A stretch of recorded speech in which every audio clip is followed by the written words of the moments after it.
Welcome to the Peterson Station Museum. Join us as we explore its rich history and treasures, guided by the insights of our beloved founder and curator, John Erickson.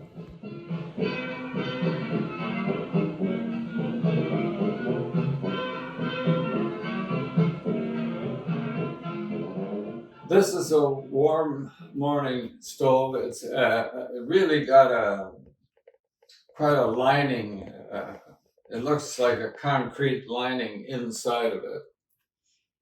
When it came with the depot when it was moved, and when the Green Thumb was painting this depot and repairing it, this was heated every day. But I take a look at the chimney, the stovepipes, and I've decided it's too much of a risk to have a fire in it. So I think the chimney is fine, but the stovepipes and that but when I was a kid, this stove was running, heating at night. When we come home from a ball game, we could walk in here and it'd be nice and warm, and we'd have a place to stop halfway from the old school down by the Root River to wherever we were going. The chair was used by Andrew Stinson, Tommy Frickson, and Emmer Johnson. When I went to Emmer to get a haircut, this is the chair you sat in. There were other chairs around, but this chair sat in the corner and you could sit in it and relax till he got around to cutting your hair. In a chair like this, if a child needed a haircut, they would put a board across these two arms to get the child up high enough for the barber to cut the hair. The chair is a spittoon. And you know, in the older days, everybody chewed Copenhagen and stuff, and they needed a spittoon to spit in. You know, it kind of seems gross to me, but then you see a lot of young people chewing tobacco now, and I might not approve of it, or I wouldn't want to be the one chewing tobacco, but people did it. That's just a fact of life.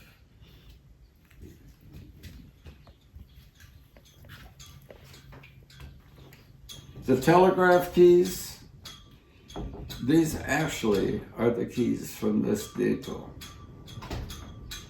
And I can really thank Ed Fogel for preserving them. And I consider it so important that the original. The railroad spikes in the barrel come when we moved the section house here. This sat behind my sister's house, this section house, and these spikes were in it.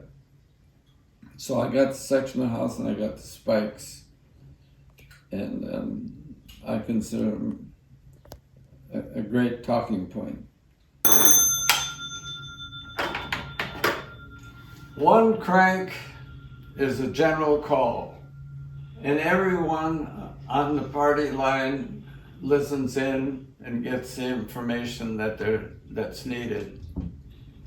If it's individual, you're calling someone, I'll just crank too short.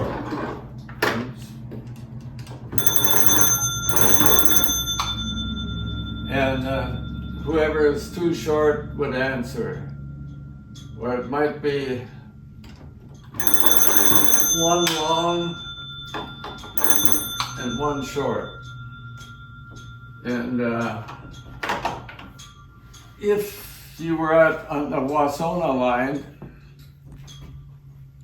and you wanted to call somebody on the Peterson Viking line, then you had to call through the central office and they would patch you through to the Viking line. Or if you wanted to call the Norway line, then they would patch you through to the Norway line.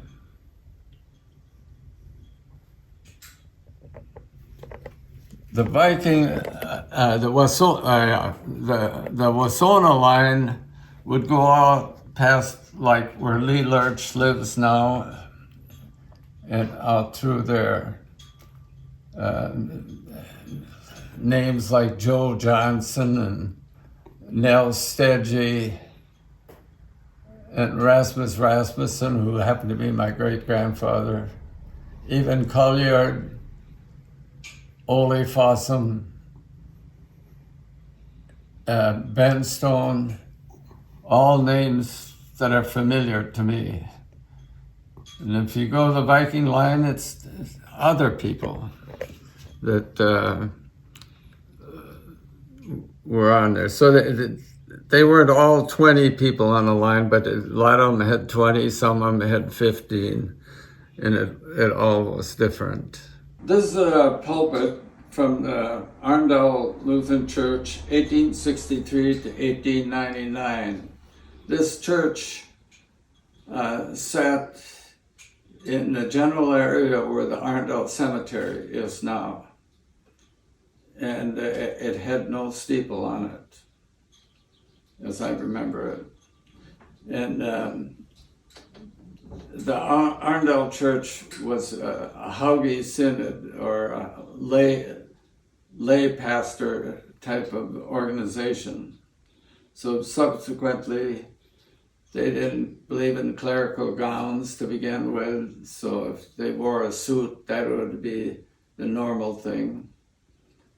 And this, after they built a new church in 1899, this was stored in the Arndal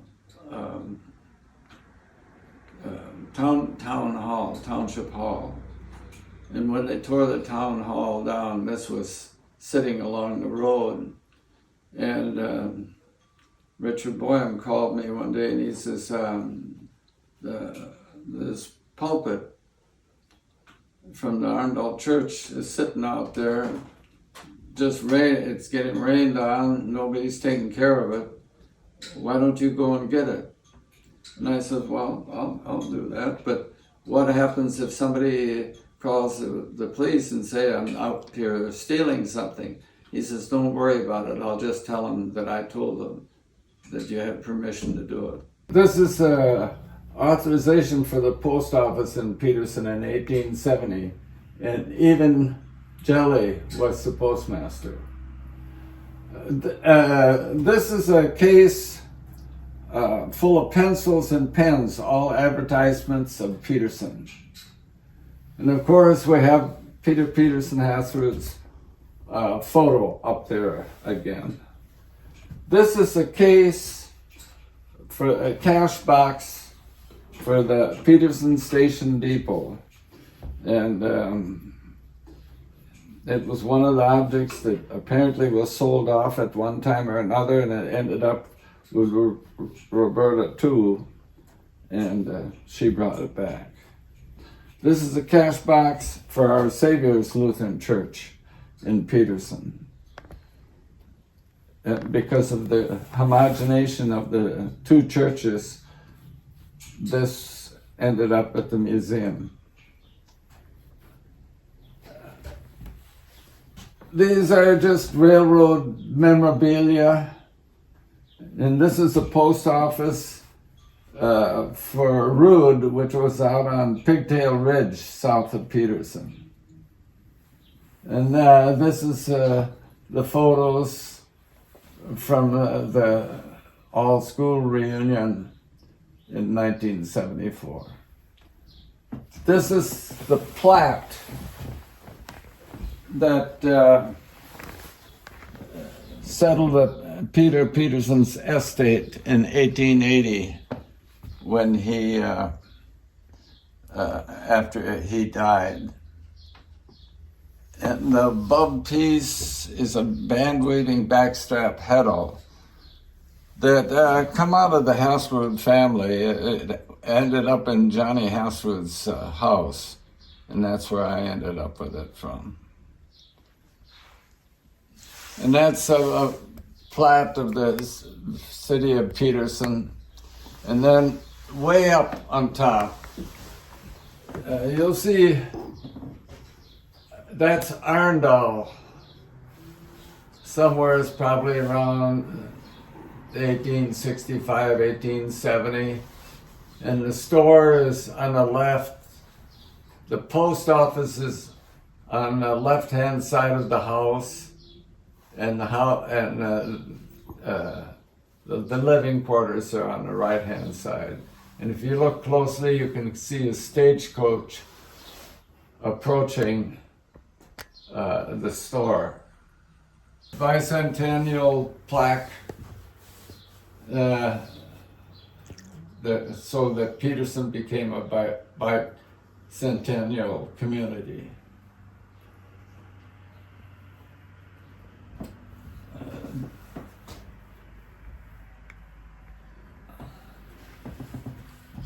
This is a photo of one of the first stores in Peterson. It was a Thompson Brothers store. And this is the first graduating picture of Peterson High School. And it's kind of a memorial for that group, that graduation group. These are stereoscope photos, none of them really relating to Peterson, but it's what every family ended up with.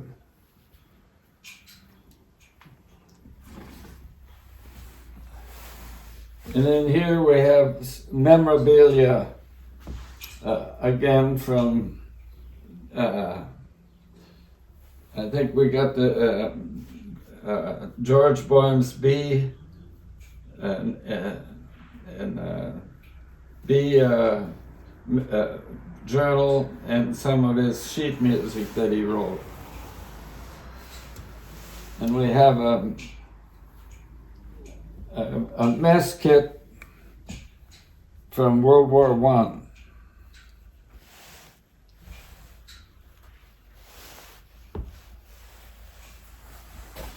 This is a conductor's hat from the railroad. These are this is memorabilia of Peterson Credit Union and ladies' hats. And that clock is supposed to have something to do with the P.P. Haswood family. These were the first major photos of the business section of Peterson from the 1870s. This is a map rack from the Peterson High School that was sold at the auction. And above it is a Norwegian dance group. Not a dance group, but it's a wedding. And it just shows the people. And next to it, you'll see Reverend Arneboym and the churches in Peterson, early church. This is the tiger, the Peterson mascot from Peterson. And that's what they used to march up and down the street with the band, leading the band, and so on and so forth. And the sweater to the right of it is just another sweater of a Peterson graduate. And the other just Peterson High School memorabilia. These are mainly Norwegian Lutheran books, and perhaps a controversy between the different synods that were involved. And we have a few of these Minnesota yearly books here. And then down below here is just memorabilia from Peterson. And one of them that I wanted to dig out shows a group of girls in the 1950s that had a singing group. And then next to that is just a continuation of Norwegian religious books. Down below, we have the railroad memorabilia books. And this is a tool for measuring for the railroad. I believe it's a tool that you use for measuring the distance between tracks. Conductor's lantern. It's a kind of lantern that the conductor at the end of the train would signal the engineer that it was time to move the train, or something to that effect.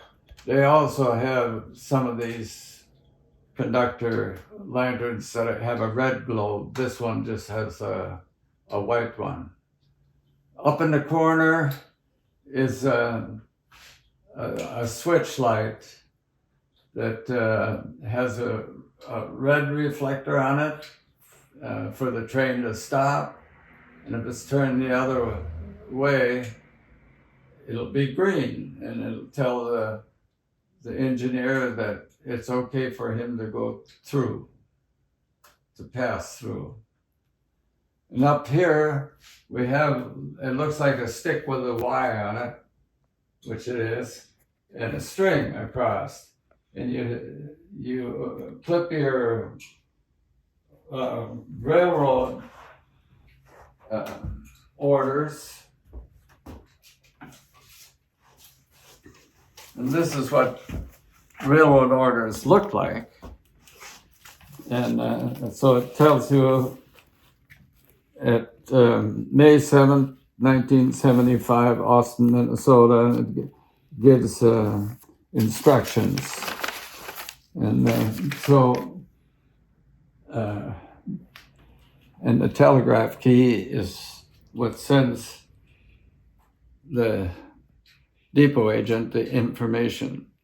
And this they put in the envelope, and they'll stick it up on put it on that string and stick it out for the conductor to grab as they're going by.